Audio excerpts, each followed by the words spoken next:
Please subscribe the net TV. క్షణం క్షణం మీ ముందు సమాచారం.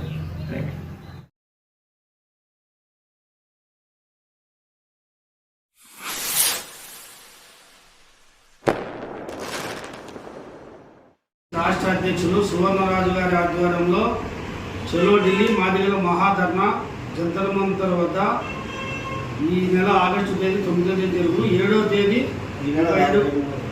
7వ తేదీ ఎర్రగుంటలో ట్రైన్ ఎక్కే అవకాశం ఉంది కాబట్టి అక్కడి నుండి బయలుదేరుతాము.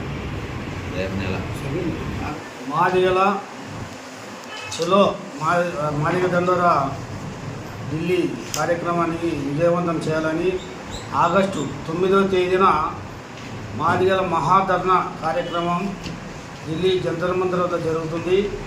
ఇందులో భాగంగా ఎస్సీ వర్గీకరణ గత 30 సంవత్సరాల నుండి మాదిగలు మాదిగ ఉపకులాలు చాలా పోరాటాలు చేస్తున్నారు. ఎంతోమంది అమరులైనారు. కానీ కేంద్ర రాష్ట్ర ప్రభుత్వాలు వర్గీకరణ పట్ల నిర్లక్ష్యంగానే ఇన్ని సంవత్సరాలు గడిచినాయి. గత ప్రభుత్వం బీజేపీ ప్రభుత్వం 10 సంవత్సరాలు ఉన్నా కూడా 100 రోజుల్లో వర్గీకరణ చేస్తామని చెప్పింది. ఆ 10 సంవత్సరాల్లో వర్గీకరణ ఊసేలేదు. ఇప్పుడు మళ్ళా సుప్రీంకోర్టు తీర్పు మేరకు చూసుకొని పార్లమెంట్లో బిల్లు పెడతామంటున్నారు. ఇదంతా కాలయాపన చేసే విధంగా ఉంది కాబట్టి మేము అక్కడ ధర్నాలో ఒకటే డిమాండ్ చేస్తాం. సుప్రీంకోర్టు తీర్పు ఏమొచ్చినా సరే ఆనాడు రాజశేఖర రెడ్డి గారి ప్రభుత్వంలో ఉషా మెహ్రా కమిషన్ వేసి ఆ కమిషన్ ఏం చెప్పిందంటే పార్లమెంట్లో చట్టం చేసి బిల్లు ఆమోదించుకోండి అని చెప్పేసి పార్లమెంట్లో ఆల్రెడీ కమిషన్ ఉంది రిపోర్టు.